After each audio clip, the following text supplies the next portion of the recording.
Hello বন্ধুরা, শ্রীনিকা শ্রীজার রথ টানা তো তোমরা নিশ্চয়ই দেখেইছো। আর এরপরে রাত্রিবেলা ওদের বায়না যেখানে আমাদের রথের অনুষ্ঠানটা হচ্ছে, তোমাদের চাতরা ইস্কন মন্দিরে কিন্তু অনেক বড় রথ, ওখানে দুটো রথ টানা হয়, মানে পাশাপাশি দুটো রথ যায়। তো সেখানে যেতে হবে। আর সেখানে যাওয়ার জন্য দুজনার বায়না। আমার একদম যাওয়ার ইচ্ছা ছিল না, কিন্তু কি করব বলো তো, মা হওয়ার পরে কিন্তু সন্তানদের খুশিতেই আরও বেশি খুশি হই আমরা। যতই কষ্ট হোক না কেন, এত খারাপ লাগছিল, মানে কষ্ট হচ্ছিল না, তারপরে আমার যেতেই ইচ্ছা করছিল না। তো যাই হোক, ওদের মুখের দিকে তাকিয়ে ওদের আনন্দের জন্য আর একটা বছর ওরা অপেক্ষা করে থাকবে। গতবার তো হয়তো বুঝতেই পারতো না, রথে নিয়ে যেতাম প্রত্যেকবারই, গতবার বুঝতে পারিনি, এবার কিন্তু বুঝতে পারছি। আর এই দেখো প্রচুর ভিড় এখানে, মানে ঢোকার উপায় নেই। ওদের দুজনাকে যেমন ভিড় ঠিক তেমন গরম ছিল। আর এখানে দেখো জ্যান্ত কৃষ্ণর সাথে দেখা হয়ে গেছে, দুই রাধারানীর সাথে। কি মানে পাশে দাঁড়িয়ে একটু ফটো না তুললে কি হয় বলো। তো দেখো কৃষ্ণ দাদা ওদের সাথে সুন্দর করে ছবি তুলছে। আর এখানে না ভিতরে আমরা ঠাকুরের মুখটা দর্শন করেছি, কিন্তু ভিডিও করতে পারিনি, এত ভিড় কি বলবো। যেহেতু আশেপাশে কোথাও হয় না, এই একটা জায়গাতেই বড় করে রথের অনুষ্ঠানটা হয়তো প্রচুর ভিড় হয়। ওদের মানে মেয়েদের নিয়ে না একটুখানি ভিড়ের থেকে একটু দূরেই ছিলাম। তো আমি আর ওদের বাবা, আমরা চারজন গেছিলাম। আর অন্বেষা, দিদিভাই, আর ওদের পাশে আমাদের পাশের বাড়ির মানে ওদের পিপি ঠাম্মি, এরা কিন্তু একসাথে গেছিলো। আর ওদের দিদুনও গেছিলো, দিদুন আবার বাড়ি চলে গেছিলো, আমরা পরে এসেছিলাম এখানে।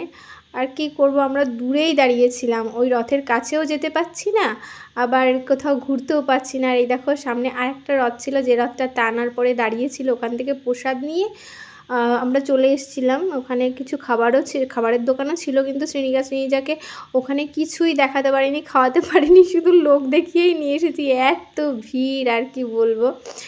তো যাই হোক, এখানে একটা দোকান রয়েছে আমাদের পাড়ার দোকান, সেখানে এসেই বলছি যে তুমি কোনো খাবার নাও। আর ও দেখো রাসনা দেখাচ্ছে, এসে এমনি কফির প্যাকেট দেখিয়েছে। আসলে ওদের দোকানে নিয়ে আসি না, আর ওরা বোঝেও না যে কোনটা কি খাবার, মানে খাবার বাদ দিয়ে হাবি জাবি সব দেখাচ্ছে। আর শ্রীনিকা তো চুপটি করে দাঁড়িয়ে আছে, শ্রীনিজাই কিন্তু সব দেখাচ্ছে। আর দেখো এখানে ধূপকাঠির প্যাকেট, এই ধূপকাঠির প্যাকেটটাই ভেবেছে খাবার আছে, বলছে ওটা নেবে। আমি বলছি না মা, ওটা ধূপকাঠির প্যাকেট, ওটা খাবার না, তুমি অন্য কোথাও দেখো, মানে অন্য কোনো খাবার দেখো। তারপরে ওর বাবা বলল যে এখানে অনেক খাবার আছে, তুমি কিছু যদি খাও তো এখান থেকে খাও। দেখো বাচ্চা কাচ্চারা বাইরে বেরিয়ে একটু খাবার পেলে কিন্তু খুশি হয়। আমরা কিন্তু না দিলেই দিতে পারি যে দেবো না বাচ্চাদের, কিন্তু কতদিন বলো তো এইভাবে না দিয়ে থাকা যায়। মাঝে মধ্যে কিন্তু বাচ্চাদের খুশির জন্য একটু চিপস, কুরকুরে হোক, ললিপপ হোক, এগুলো দিতেই হয়, কারণ এগুলো বাচ্চাদের জন্যই তৈরি, বড়দের জন্য নয়। তো ও দেখো হরলিক্সের প্যাকেট দেখাচ্ছে, আসলে ও জানেই না যে ওটা কী। তো যাই হোক, ওই তারপরে শেষমেশ ওই লাল ললিপপটাই পছন্দ, কিন্তু আমার বিশ্বাস করে একদম দেওয়ার ইচ্ছা ছিল না।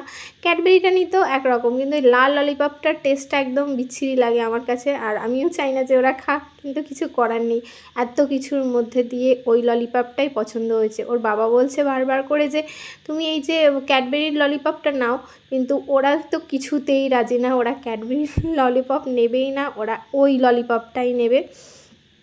তো যাই হোক, শেষমেশ ওই দেখো ওর বাবা হাতে ধরিয়ে দিচ্ছে, তারপরেও ওদের একদমই পছন্দ না, নিতেই চাইছে না, ওরা বায়না ধরেছে যে ওই ললিপপটাই নেবে। তো ওই ললিপপটাই ওদেরকে দুজনের হাতে দুটো দিয়ে দেওয়া হবে। আর এরপরে কিন্তু আমরা বাড়িতে চলে যাব।